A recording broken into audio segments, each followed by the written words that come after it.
दर्शकों, आपका हार्दिक स्वागत है फिर से आपका अपना चैनल शिव शक्ति मात्र छाया परिवार में।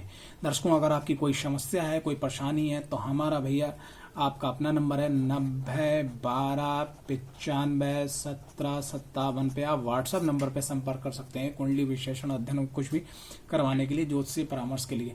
आज का जो विषय है बड़ा ही रोचक विषय है। भगवान शिव के जो प्रिय हैं, भगवान शिव के जो प्रिय हैं चंद्रदेव, उनका अगर महादशा आपकी कुंडली में स्टार्ट हो गई है या चलने वाली है तो उनके 12 भावों में क्या फलादेश होता है उनका और किस प्रकार से वो फल देते हैं।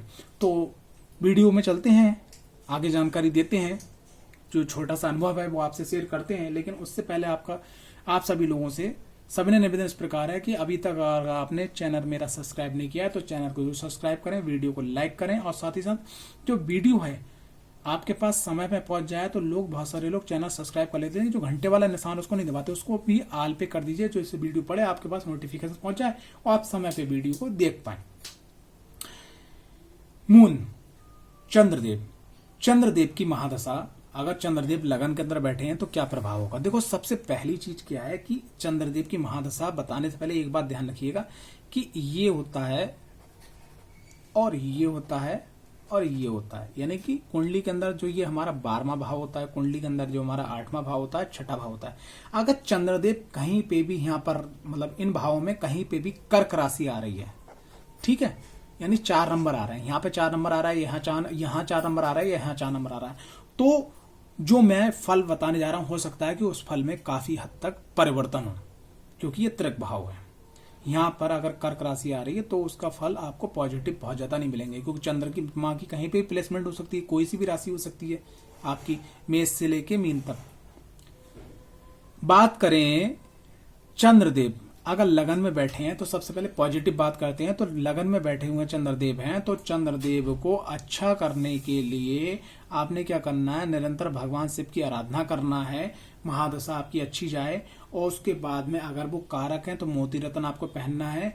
और अगर चंद्रदेव निगेटिव हैं, चंद्रदेव आपकी कुंडली के अंदर मान लिया 8वें घर के, 6ठे घर के, 12वें घर के मालिक हैं और उनकी महादशा चल रही है और चंद्रदेव लगन में है, तो ऐसे में क्या करना है कि चंद्रदेव की जो महादशा है वो आपकी अच्छी जाए तो शिव मंदिर के अंदर दूध शिवलिंग पे जरूर अर्पित करें या ओम नमः शिवाय मंत्र का निरंतर आप जाप करें। अब बात करें प्रभाव की, अगर लगन में चंद्रदेव हैं और वो पॉजिटिव है तो क्या प्रभाव देंगे। मां से अच्छी बनेगी, ठीक है, लगातार आपके काम में वृद्धि होगी, ठीक है, आपका मन शांत रहेगा, आपको अच्छी नींद आएगी, आपको अच्छे मित्र मिलेंगे, ये सब चीजें मिलेंगी जब चंद्रमा लगन में है, पॉजिटिव है। अगर निगेटिव है तो इसके जस्ट उल्टा हो जाएगा, माँ से संबंध आपके खराब हो जाएंगे, दोस्त आपके ऐसे मिलेंगे जो धोखेबाज होंगे, यूज किया या आपके संग धोखा किया, ये सब चीजें हैं। बात करें दूसरे घर में अगर मान लिया चंद्रदेव है तो उनका क्या प्रभाव। देखो, दूसरा घर पहले आप समझिए, दूसरा घर हमारी वाणी, ठीक, हमारी बोली जो होती है वो वाणी, वो जो हम अंदर से बोल लेके आते हैं और बोल देते हैं, इन दोनों का प्रभाव, ठीक है। उसके संग संग हमारा कुटुंब, ठीक है, हमारे परिवार के जो भी आसपास के लोग हैं, यानी कि जैसे हमारे चाचा हो गए, ताऊ हो गए, जो हमारा खानदान है वो सब यहीं से देखा जाता है।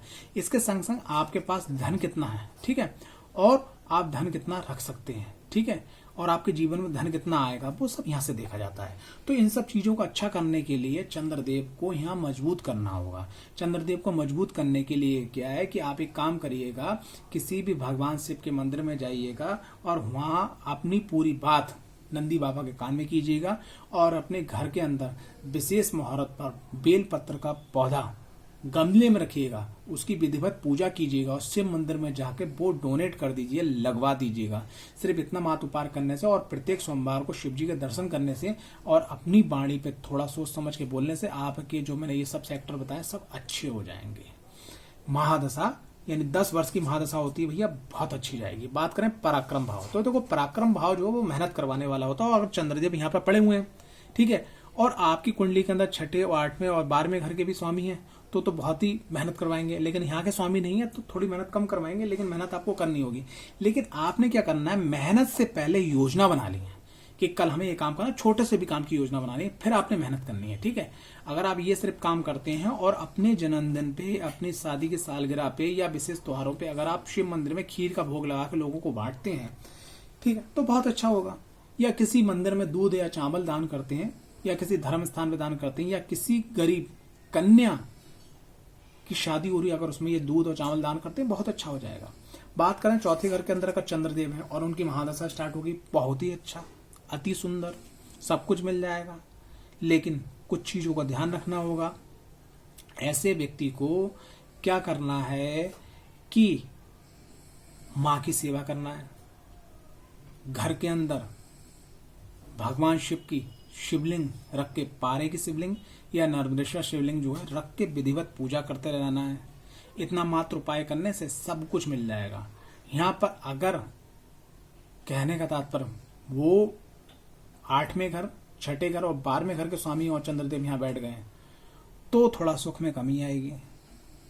ऐसे में व्यक्ति को क्या करना चाहिए, सुख में कोई कमी ना आए, कोई दिक्कत परेशानी। तो ऐसे में 12 जो ज्योतिर्लिंग है उसमें एक ज्योतिर्लिंग है उज्जैन का, वहां जाके जरूर दर्शन करना चाहिए। उसके बाद में काल भैरव के दर्शन करें, विक्रांत भैरव के दर्शन करें और गढ़कालिका माता के और हरसिद्धि माता के दर्शन करके विधिवत करके और फिर बाबा से अपनी पूरी बात कहते हुए उज्जैन नगरी से वापस आ जाएं। सिर्फ विश्वास के साथ में आपका समय अच्छा निकल जाएगा 10 साल का।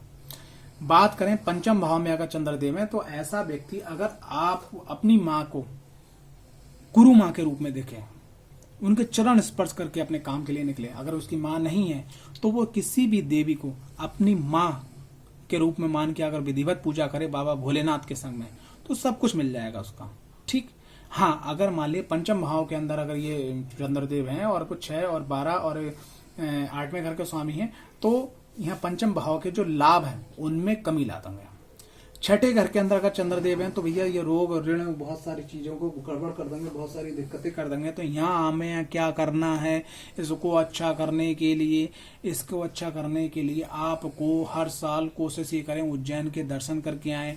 अगर आपकी ऐसी भी व्यवस्था नहीं हो पा रही कि हर साल आप उज्जैन के दर्शन कर सकते हैं तो आपने क्या करना है, हर महीने 10, 5, 20, 100 रुपए जो भी ये पैसे इकट्ठे करते रहिए उज्जैन के दर्शन के लिए कि बाबा मुझे बुलाओ, मेरे जीवन में से कष्ट हटाओ, बाबा मुझे बुलाओ, मेरे जीवन से कष्ट हटाओ। अगर आप दर्शन करे आते हैं तो सब कुछ अच्छा हो जाएगा।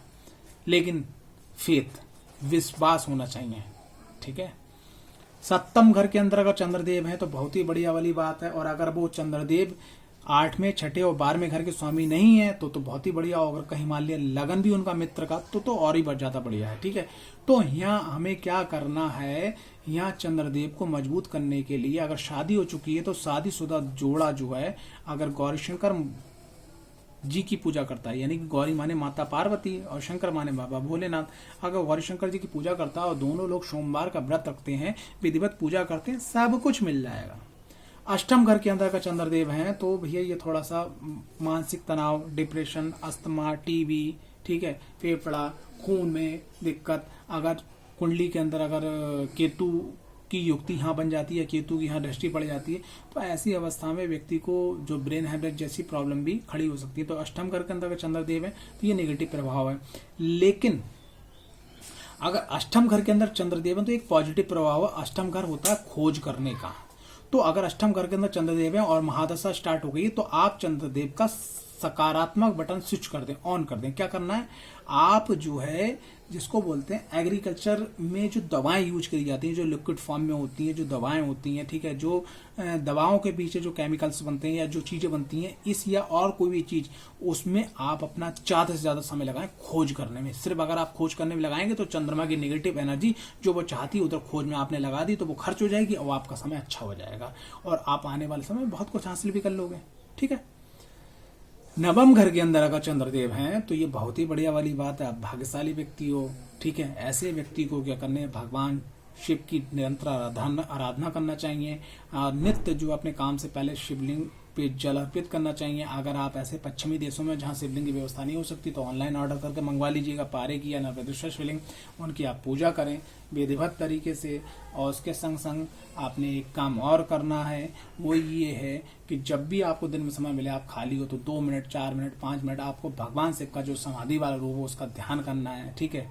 और मन ही मन के अंदर सबसे पहले जय श्री गणेश बोलना, उसके बाद बोलना ओम नमः शिवाय। अगर ये ध्यान भी कर लेते हैं दिन में तो आपका समय तो बहुत अच्छा होगा। ठीक है। 10वें घर के अंदर का चंद्रदेव है तो बहुत अच्छा है। लेकिन यहाँ पर ये एक कमजोरी है कि जैसे चंद्रदेव बढ़ते हैं और घटते हैं, इसी प्रकार से अगर आप व्यापार कर रहे हैं या जॉब कर रहे हैं तो वहां पर थोड़ी परेशानी आपकी पड़ती है, हर महीने फिर घट जाती है। ये उतार चढ़ाव लगा रहता है। ऐसे व्यक्ति को क्या करना चाहिए कि अपनी इनकम का कुछ प्रतिशत निकालना है और शिव मंदिर में डोनेट करना है, ठीक है, और डोनेट करना है और भगवान शिव की जो है खास करके कोई फोटो कोई पेंटिंग अपने कार्य स्तर पे रखना है। अगर आप मान लिया सरकारी महकमे में वहाँ जॉब कर रहे हैं, जाके वहाँ नहीं रख सकते, कोई प्रॉब्लम है, तो आपके पास जो बैग है, ठीक है, उसमें जरूर रखिएगा। यानी कि दिन भर के अंदर आपके कार्य क्षेत्र में कम से कम 5-10 बार तो आपकी भगवान शिव पे निगाह पड़ना चाहिए। सिर्फ अगर इतना ही मात्र हो जाता है तो आपके जीवन में बहुत सारा परिवर्तन हो जाएगा, लेकिन विश्वास के साथ में। लाभ भाव के अंदर अगर चंद्रदेव हैं तो बहुत ही बढ़िया माना जाता है भैया। लाभ भाव के अंदर अगर तर्क भाव के स्वामी भी आ जाते हैं, अगर चंद्रदेव आपकी कुंडली के अंदर मान लिया 6ठे और 8वें और 12वें घर के स्वामी में लाभ भाव में आता तब भी बहुत बढ़िया होता है। ऐसे व्यक्ति को क्या करना चाहिए, ऐसे व्यक्ति को एक काम बहुत बढ़िया करना चाहिए, वो ये जो सावन का महीना आता है हर साल, अगर आप विदेश में भी रह रहे हैं तो सावन के महीने में वहां से आप यहाँ भेज के, अगर आपके कोई रिलेटिव रह रहे हैं तो आप जो है जो कांवरिया होते हैं, जो कांवर लेके निकलते हैं, तो पंडाल लगवा के उनके भोजन की, फल की, चाय की व्यवस्था अगर आप करवाते हैं हर साल, सिर्फ इतना करते हैं तो सब कुछ आपको मिल जाएगा, सब कुछ आपको हासिल हो जाएगा। 12वें घर के अंदर अगर चंद्रदेव हैं तो भैया यहाँ पे क्या करना है, ये 12वां घर तर्क भाव है तो तर्क भाव में दिक्कतें आती हैं।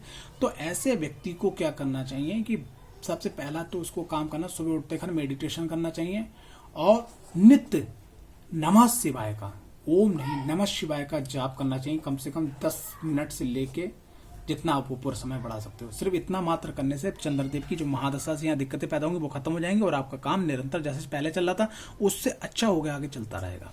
तो ये जो है चंद्रदेव की महादशा के अंदर किस प्रकार का रिजल्ट रहेगा वो मैंने आपको बता दिया, ठीक है। अगर कोई आपका सवाल है, कोई प्रश्न तो पूछ सकते हैं। आपका अपना चैनल है शिव शक्ति मात्र छाया परिवार। जय माता दी, जय मां पंच परमेश्वरी।